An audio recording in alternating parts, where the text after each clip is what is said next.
The cold air stung my cheeks as I adjusted my goggles and glanced up at the imposing mountain peaks. It was supposed to be a perfect getaway, a chance for Noah and me to reconnect after months of distance creeping into our marriage. The ski resort, nestled in the Rockies, was breathtakingly beautiful, a winter wonderland of snow-draped trees and winding slopes. But by the third day, I couldn't shake the feeling that something was wrong. Noah and I had been planning this trip for months. He'd been the one to suggest it, talking endlessly about how much he missed skiing, how good it would be for us to spend quality time together. Yet, every morning since we arrived, he'd found a reason not to join me on the slopes. "I'm feeling a little off today," he said on the first morning, sipping his coffee in the cozy café near the ski lift. "You go ahead. I'll catch up later." When I returned hours later, flushed from the fresh air and exhilaration of skiing, he was exactly where I'd left him, scrolling through his phone and nursing what looked like his third cup of coffee. The second day was no different.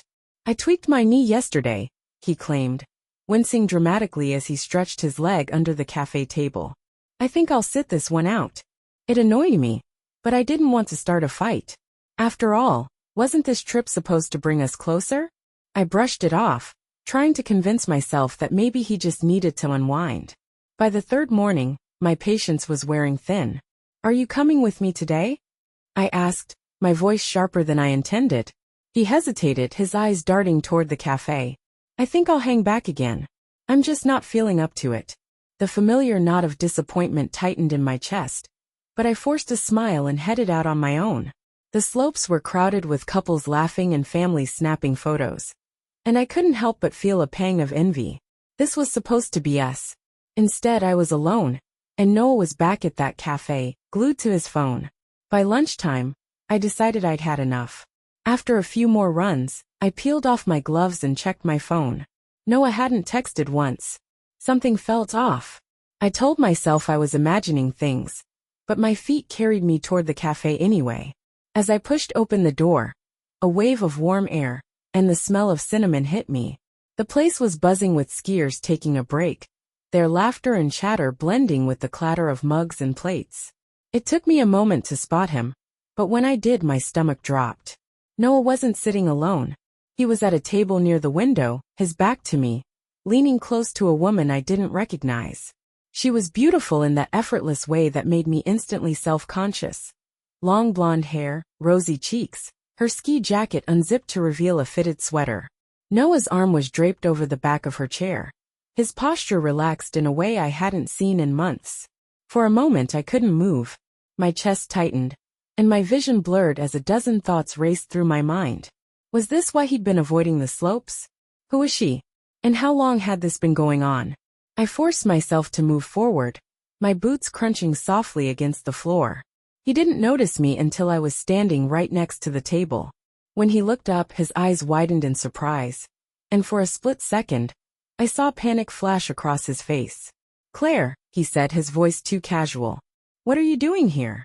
The woman turned to look at me, her expression unreadable. "What's going on, Noah?" I asked, my voice shaking despite my effort to stay calm. "Who is this?"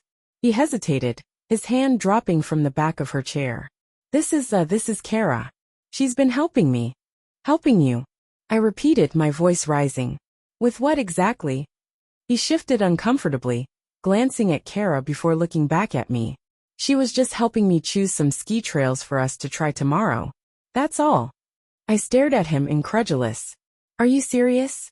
You haven't set foot on the slopes since we got here, but you're sitting here laughing and—" I gestured toward Kara, my voice breaking. "This doesn't look like help." Kara stood abruptly, slinging her bag over her shoulder. "I think I should go," she said softly, avoiding my gaze. Noah didn't stop her as she walked away, and the silence that followed was deafening. I turned back to him, my hands trembling. "Is that really your excuse? She was helping you pick trails." "It's not what it looks like, Claire," he said, his voice low. "I swear." I wanted to believe him. I wanted so badly to believe that this was all some misunderstanding, but the knot in my stomach told me otherwise. "Do you think I'm stupid?" I asked, my voice cracking. "I've been out there alone for 3 days while you sit in here with her. Do you have any idea how humiliating this is?" Nothing happened, he insisted, his face flushed. You're blowing this way out of proportion. Am I? I shot back. Because from where I'm standing, it looks like you've been lying to me since we got here. He opened his mouth to respond, but I didn't wait to hear whatever excuse he was about to offer. I turned and walked out of the cafe, my chest heaving as I stepped into the cold air. Tears pricked my eyes, but I blinked them away, refusing to let myself break down. I didn't know where I was going or what I would do next. All I knew was that the trip I'd hoped would bring us closer had only revealed how far apart we really were. The snow crunched under my boots as I walked away from the cafe, my breath visible in the frigid air. The cheerful sounds of the resort, a child laughing, skis scraping against ice, the muffled chatter of groups heading toward the lifts, faded into the background as my mind raced. How could he do this? How could he sit there so comfortable with another woman while I was out there alone, trying to salvage what was left of us? I reached the edge of the slope, but I couldn't bring myself to strap my skis back on. My hands trembled as I pulled out my phone and stared at the screen. There was a part of me, a desperate, hopeful part, that wanted to text him to give him one last chance to explain. But what would he even say? That I'd misunderstood? That I was imagining things? I clenched my fists and slipped the phone back into my pocket. The wind whipped around me and I shivered, realizing I was standing still in the open for too long. With no clear plan, I started walking back toward our cabin. Each step felt heavier than the last, as though the weight of what I'd just seen was sinking deeper into my chest. Images of him with Kara flashed in my mind, the way he leaned in close, the easy way they laughed together. It was the kind of ease I hadn't felt with Noah in months. When I finally reached the cabin, the cozy warmth inside felt like a mockery of my swirling emotions. The fire crackled in the hearth, and the scent of the pine-scented candle I'd lit that morning lingered in the air. I collapsed onto the couch, burying my face in my hands as the tears I'd been holding back finally spilled over. My shoulders shook as the sobs racked through me, the pain of betrayal cutting deeper with each passing second. I thought about the early days of our relationship, back when Noah used to surprise me with little notes on the fridge or spontaneous weekend trips. Back when we couldn't keep our hands off each other, and every moment together felt electric. What had changed? Was it me? Had I missed the signs? Or had he been drifting away long before I noticed? I lost track of time as I sat there, the firelight casting flickering shadows across the room. At some point, I heard the faint crunch of snow outside, followed by the creak of the cabin door opening. Noah stepped inside, his cheeks red from the cold. He froze when he saw me on the couch, his expression a mixture of guilt and apprehension. "Claire," he began softly, closing the door behind him. "Can we talk?" I stared at him, my eyes still wet with tears. "Talk?" I repeated, my voice hoarse. "Now you want to talk?" He hesitated, running a hand through his hair. "I know how this looks." "Do you?" I interrupted, standing up abruptly. "Because from where I'm sitting, it looks like my husband has been spending this entire trip flirting with another woman while I've been out there trying to make this work." "Claire, it's not like that," he said, his voice pleading. "Kara's just, she's nobody." She's nobody?" I cut him off, my voice rising. "You expect me to believe that? You expect me to believe that you just happen to spend all your time with her, that you put your arm around her, that you laughed with her like you haven't laughed with me in months, and she's nobody?"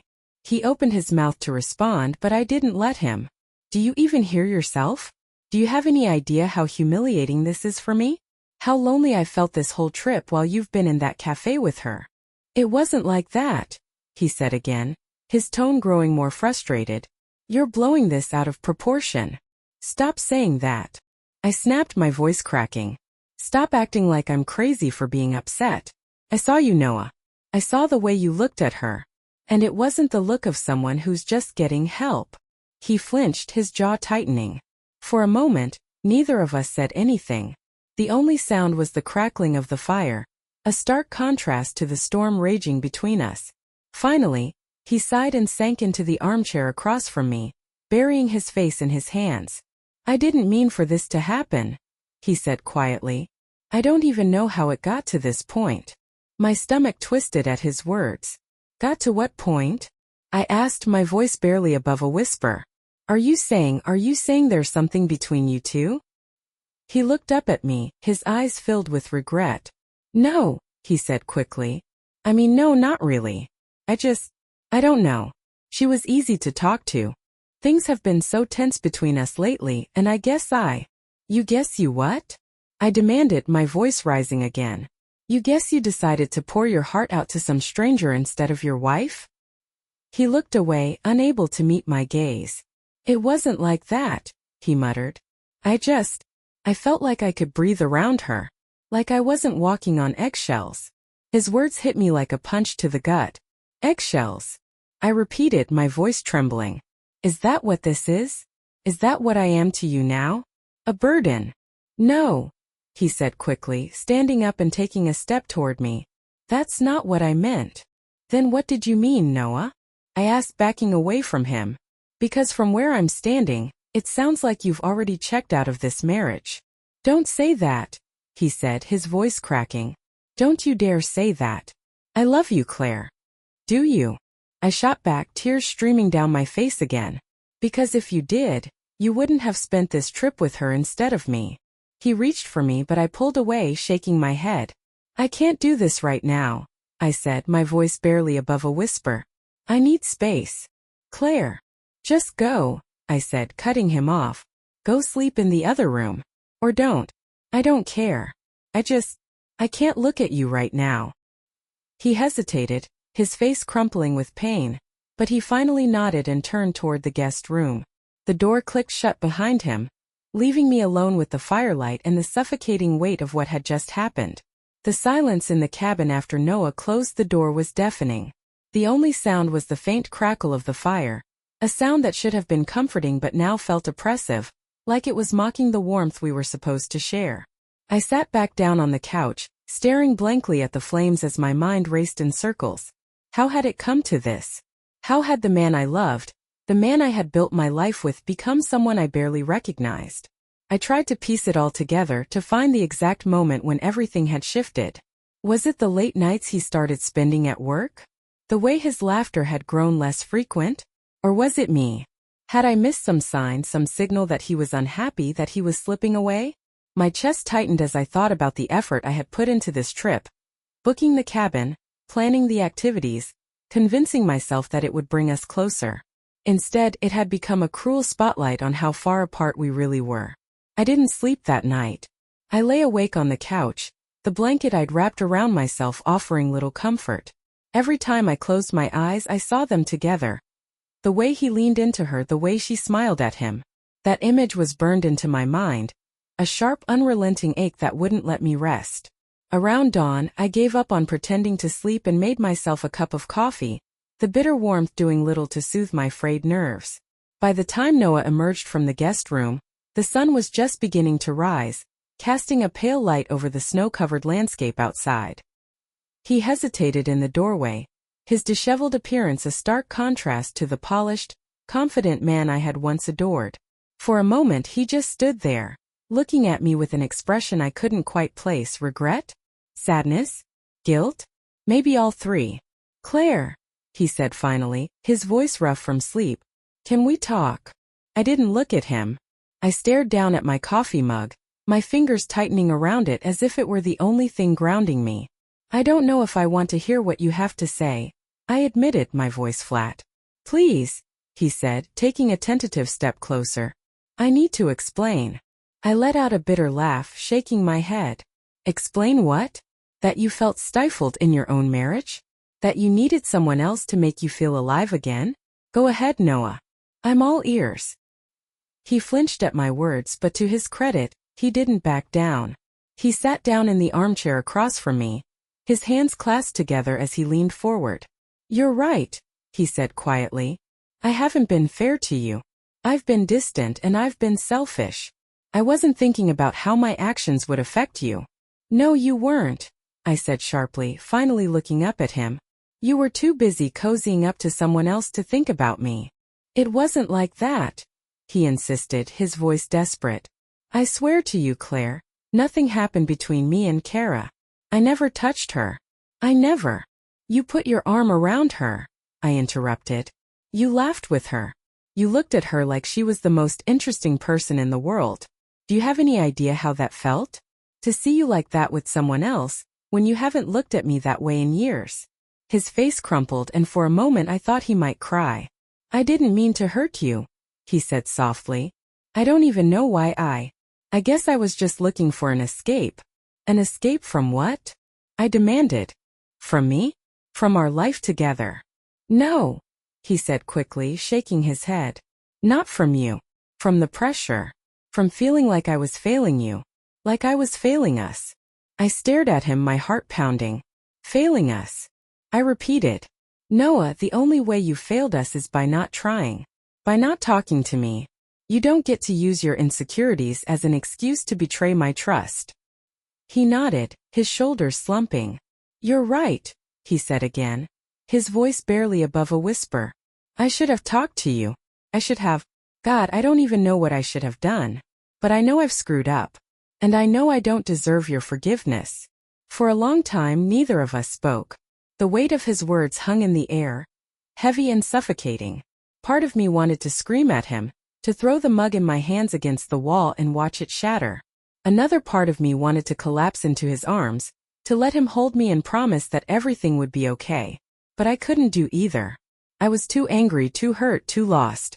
Finally I stood up, setting my mug down on the coffee table with a sharp clink. I need time, I said, my voice trembling. I need to think about what this means. About what we mean.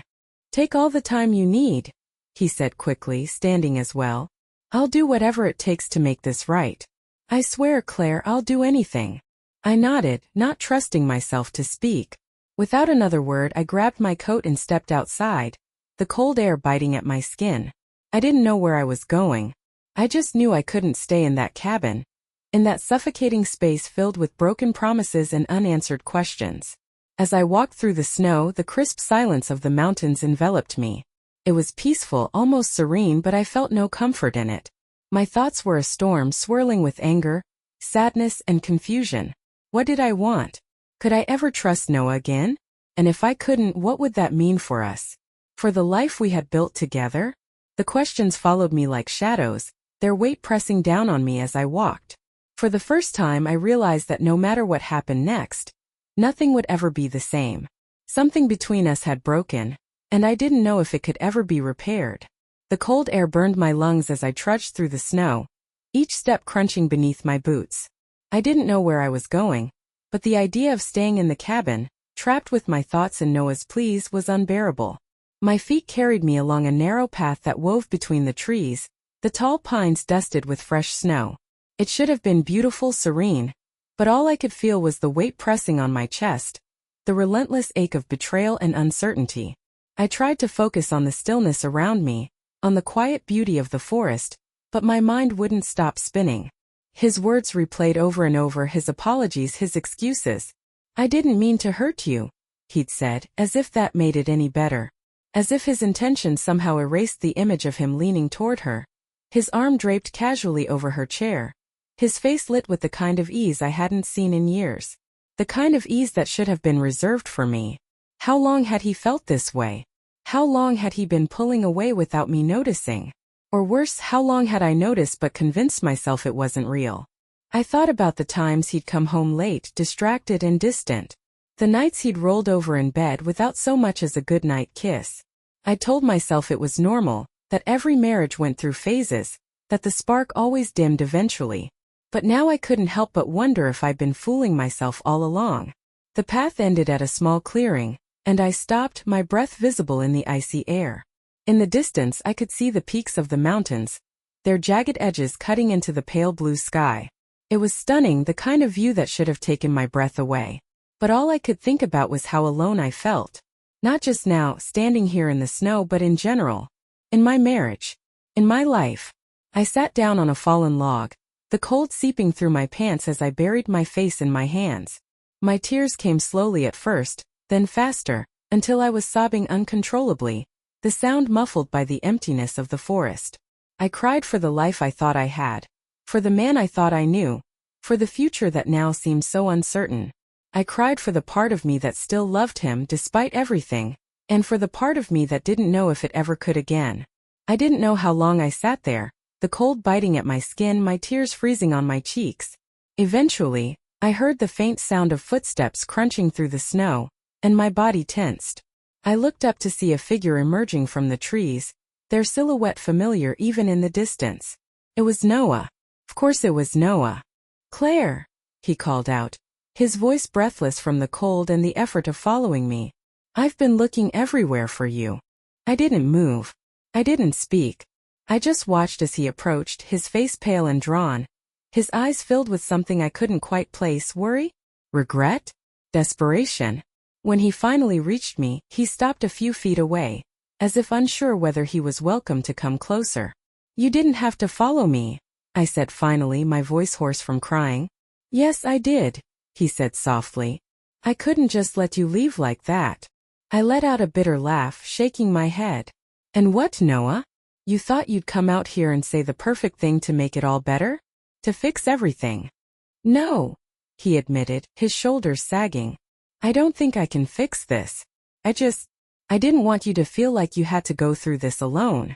His words hit me harder than I expected, and I looked away, my eyes focusing on the distant mountains. "It's funny," I said, my voice trembling. "That's exactly how I felt for months. Alone." "I know," he said quietly. "And I'm so sorry, Claire. I failed you. I failed us." I turned to him then, my tears freezing on my cheeks. "Why, Noah? Why wasn't I enough? Why did you have to go to her?" "You were always enough," he said quickly, his voice breaking. "This wasn't about you. It was never about you. It was about me. About my insecurities, my fears, my—" He stopped, running a hand through his hair. "I've been so scared, Claire. Scared that I wasn't good enough for you, that I couldn't make you happy. And instead of facing that, I looked for a distraction." His words hung in the air, and for a moment I didn't know what to say. I wanted to believe him. I wanted to believe that his actions had nothing to do with me, that it wasn't my fault. But that didn't make it hurt any less. "And Kara?" I asked, my voice barely above a whisper. "What was she?" "A mistake," he said without hesitation. "A stupid, selfish mistake. I don't have any feelings for her, Claire. I never did. I was just lost." I stared at him, searching his face for any sign of dishonesty, but all I saw was pain. Real raw pain. And for the first time I wondered if he was hurting just as much as I was. If his actions, as selfish and thoughtless as they were, had come from a place of fear rather than malice. "I don't know if I can forgive you," I said finally, my voice shaking. "I don't even know if I want to." "I know," he said, his voice thick with emotion. "And I don't expect you to. But I'm begging you, Claire, please don't give up on us. Please let me try to make this right." His words hung in the air, and I felt a flicker of something deep in my chest. Hope, maybe, or the faintest glimmer of love. But it was buried beneath layers of hurt and anger, and I didn't know if it would ever be enough to rebuild what we had lost. "I need time," I said again, my voice steady this time. "And I need space. If you want to fix this, Noah, you're going to have to prove that you're worth it." "I will," he said without hesitation. "I'll do whatever it takes." For the first time in what felt like forever, I believed him. But belief wasn't enough, not yet. I stood up, brushing the snow from my pants, and started walking back toward the cabin. He followed at a distance, the silence between us heavy but not unbearable. For now it was all we had. And for now it was enough. The walk back to the cabin was slow and heavy, each step a reminder of the weight between us. Noah stayed a few paces behind me, not saying a word, and I was grateful for that. The silence felt necessary, like a fragile barrier keeping the chaos of our emotions at bay. The air was biting, but I barely noticed the cold anymore. My mind was too full, too loud, replaying every word he'd said, every tear that had fallen, every question I still didn't have the strength to ask. When the cabin finally came into view, a pang of relief and dread washed over me. Relief that the walk was over and I could escape the physical exhaustion, but dread at the thought of being trapped inside with him again.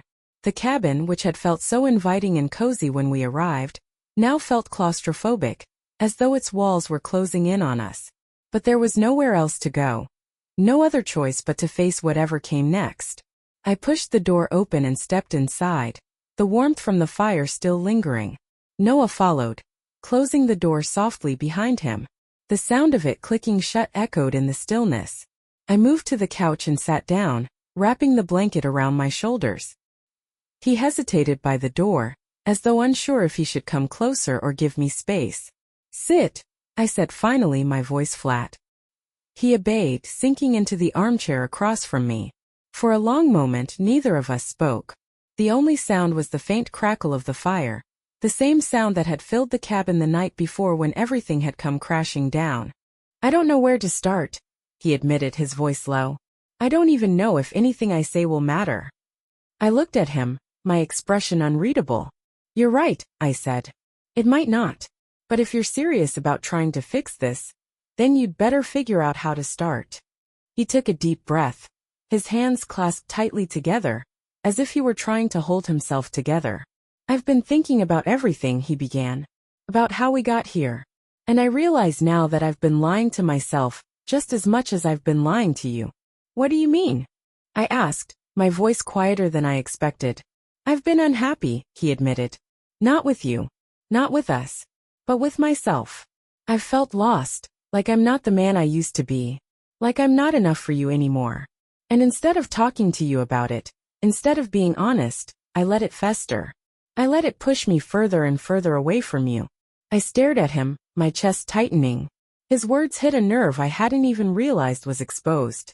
"Do you really think I expect you to be perfect?" I asked, my voice sharper than I intended.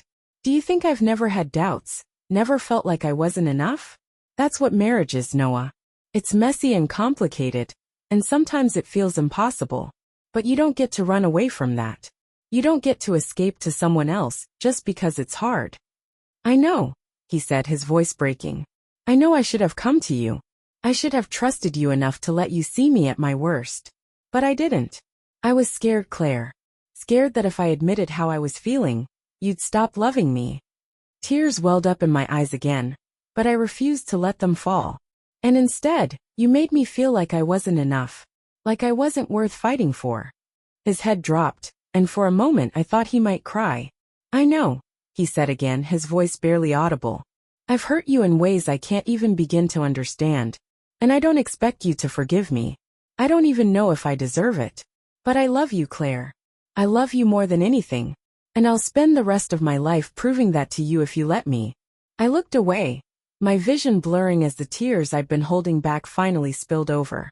His words felt genuine, raw in a way I hadn't heard from him in a long time. But they didn't erase the pain. They didn't undo the damage. Love wasn't always enough.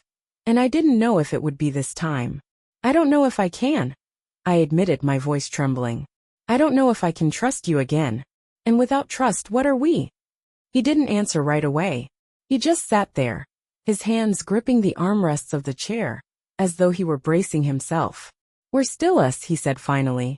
"Even if it's broken. Even if it's messy. We're still us, Claire. And I'll fight for that. I'll fight for you." I wanted to believe him. God, I wanted to believe him. But the doubt was still there, clawing at the edges of my heart, reminding me of how easy it had been for him to betray me, to turn to someone else. The thought of forgiving him felt impossible, but the thought of letting him go felt unbearable. "I need time," I said again, my voice firm this time. "I need time to figure out what I want. And I need you to give me that." "Anything," he said quickly, nodding. "Whatever you need." I stood up, pulling the blanket tighter around my shoulders. "I'm going to bed," I said. "Alone?" He nodded again, his face etched with pain. "I understand." As I walked to the bedroom and closed the door behind me, I felt a flicker of something. Hope, maybe, or the faintest glimmer of possibility. It wasn't forgiveness, not yet. But it was something. And for now, that was enough. I closed the door to the bedroom, leaning against it for a moment as I exhaled a shaky breath. The room was dimly lit, the glow from the snow outside casting pale light through the window. The bed looked inviting, but I knew I wouldn't find comfort there. My mind was a battlefield, emotions warring with each other. Anger, sadness, hope, fear, and something I couldn't quite name. I crossed the room and sat on the edge of the bed, staring at the patterns in the wooden floorboards, as if they held some kind of answer. Noah's words echoed in my head. "We're still us, even if it's broken." Was that true? Could something broken ever truly be repaired? I thought about the early days of our marriage, when everything felt new and exciting, when we couldn't get enough of each other. We used to stay up late talking about our dreams, our fears, our plans for the future. I'd believed back then that we could handle anything as long as we had each other. But now, sitting here alone in this quiet room, I wasn't sure anymore. I lay back on the bed, staring up at the wooden beams of the ceiling. My mind replayed the moment I'd walked into the cafe. The image of Noah with Kara seared into my memory. It wasn't just the physical closeness that hurt. It was the ease, the connection I'd seen between them. It was the realization that he'd found something in her company that he hadn't sought in mine. That thought cut deeper than anything else. I felt a tear slip down my temple and into my hairline, and I didn't bother wiping it away. I wanted to scream, to cry, to demand answers to questions I wasn't even sure how to ask. Instead, I lay there in the silence, letting the weight of everything settle over me like a heavy blanket. The sound of the fire crackling faintly in the other room reached me, and I imagined Noah sitting there alone. Was he thinking about me? About us? Or was he just wallowing in his own guilt? Part of me wanted to go out there, to sit down across from him and demand he tell me everything. Every thought, every feeling, every moment that had led him to Kara. But I knew I wasn't ready for that. Not yet. At some point, exhaustion overcame me, and I drifted into a restless sleep.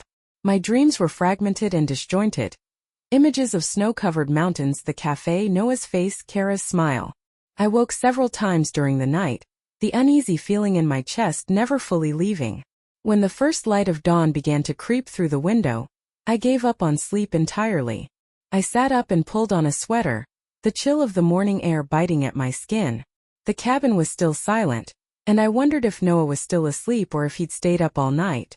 I opened the bedroom door quietly, peeking into the main room. He was there, sitting on the couch, his head in his hands. The fire had gone out, leaving the room cold and dim. He didn't notice me at first, and I hesitated in the doorway, unsure whether to interrupt him or retreat back to the bedroom. Finally he looked up, his eyes red and tired. "Morning," he said softly. "Morning," I replied, my voice barely audible. We stared at each other for a long moment, the silence between us thick with everything left unsaid. Finally he stood up, rubbing the back of his neck awkwardly. I made coffee," he said, gesturing toward the kitchen. I nodded and walked past him, feeling his eyes on me as I poured myself a mug. The simple act of holding something warm in my hands grounded me, if only for a moment. I turned back to face him, leaning against the counter as he stood near the couch, looking unsure of what to do. "What's the plan today?" he asked hesitantly, breaking the silence. "I don't know," I said honestly. "I haven't thought that far ahead." He nodded, shoving his hands into his pockets. "I was thinking, maybe we could take a walk. Just talk. If you're up for it." I stared at him, searching his face for any hint of an ulterior motive. But all I saw was sincerity. He looked nervous, vulnerable in a way I wasn't used to seeing. It was strange. This was the same man who had always been so confident, so sure of himself. But now he looked almost scared. Scared of me. Scared of what I might say. "Okay," I said finally. "A walk sounds fine." His shoulders relaxed slightly, and he nodded. "Great. Whenever you're ready." I took a sip of my coffee, letting the warmth spread through me. I wasn't sure what I hoped to accomplish with this walk, or what I wanted to hear from him. But maybe it was a start. Maybe it was something. And right now, something was better than nothing. After finishing my coffee, I went back to the bedroom to bundle up. I layered on a thick sweater and zipped up my jacket, trying to prepare for the cold outside. Noah was waiting by the door when I came back out, already dressed and holding his gloves in one hand. He looked at me with a tentative expression, as if he was afraid I might change my mind at the last minute. "Ready?" he asked softly. I nodded. "Yeah." We stepped outside into the crisp morning air. The snow sparkled in the sunlight, a pristine blanket stretching out in every direction. The silence of the mountains was almost deafening, broken only by the occasional chirp of a bird or the distant swish of skis on the slopes. For a moment the beauty of it all almost made me forget why we were out here. Almost. Noah led the way, taking a path that wound through the trees. We walked in silence for a while, our boots crunching through the snow. I kept my gaze on the trail ahead, avoiding his eyes even when I could feel him glancing at me. The tension between us was palpable, hanging in the air like an invisible barrier. Eventually he spoke. I know I've said this already, but I want to say it again. I'm sorry, Claire. For everything. For hurting you, for letting us get to this point. I hate myself for what I've done. His voice cracked slightly, and I felt a pang of something I couldn't quite name. Pity? Empathy? Anger? Maybe all three. I kept walking, unsure how to respond. I know words don't mean much right now, he continued, his tone quieter. But I want you to know that I'm not going to give up on us. I'll do whatever it takes to fix this, even if it takes the rest of my life. Why now? I asked, my voice sharper than I intended. Why does it take me catching you with someone else for you to suddenly care? Where was this effort before? He winced, and for a moment I thought he might not answer. But then he sighed, his breath visible in the cold air. I don't have a good answer for that, he admitted. I should have tried harder before. I should have seen what was happening between us and done something about it. But I was scared, Claire. Scared of failing, scared of making things worse. And instead I just avoided it. I avoided you. His honesty stung more than I expected, and I stopped walking, turning to face him. Do you know how lonely I felt, Noah? How many nights I've spent wondering if you even cared anymore. You weren't just avoiding the problem, you were avoiding me. And it made me feel like I wasn't worth the effort. You are worth it, he said quickly, his voice filled with urgency.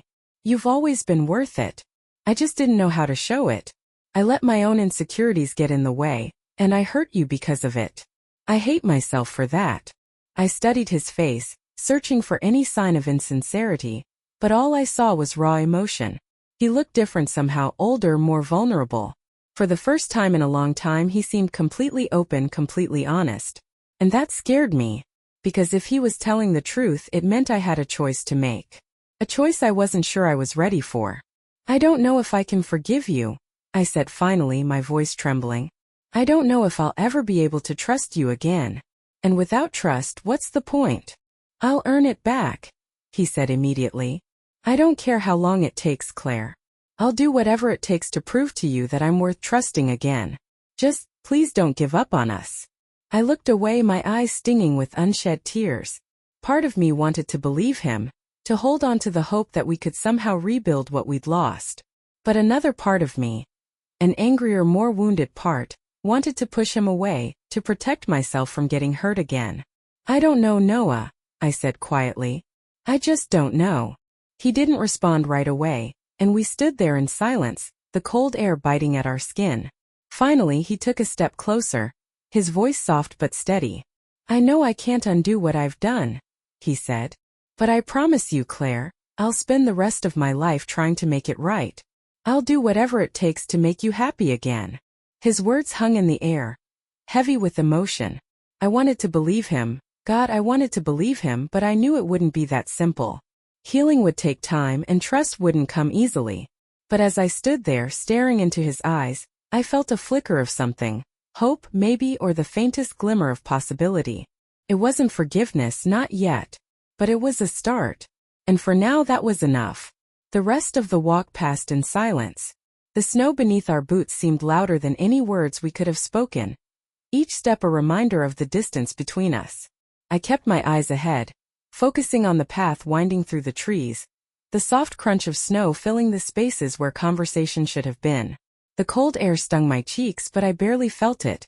My mind was too full, each thought colliding with the next as I tried to make sense of everything Noah had said. When we reached a small clearing, I stopped. The view was breathtaking, the mountains rising majestically in the distance, their peaks cutting through the clear blue sky. For a moment I let myself take it in, the beauty of the scene offering a brief reprieve from the chaos inside me. Noah stopped a few steps behind me, his breath visible in the cold air. It's beautiful, isn't it? He said softly, his voice hesitant, as though he wasn't sure if he was allowed to speak. It is, I replied, my voice barely audible.